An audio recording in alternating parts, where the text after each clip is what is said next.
When you go out to dine at a restaurant, the last thing you'd be expecting is to suffer an injury.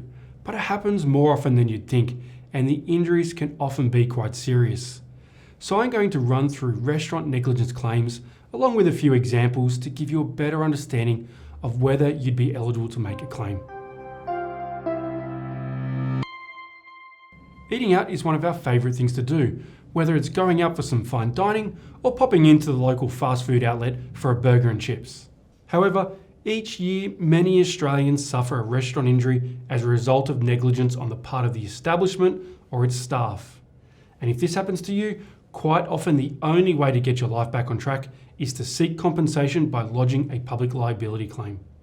In order to be eligible to make a restaurant negligence claim, you need to prove that your accident could have been avoided if the restaurant, its staff, or building owner had taken action to prevent it, and you suffered losses as a result of your injury.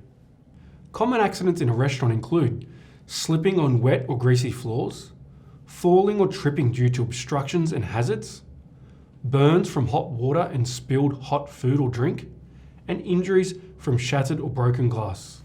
To give you a better understanding of restaurant negligence claims and what you can claim for, let's take a look at a few real-life examples.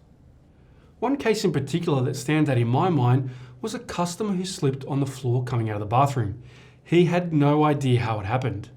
Once law partners got involved, we obtained the footage which revealed that he had gone to the bathroom after ordering his food and an employee mopped whilst he was in the bathroom and left without leaving a wet floor sign.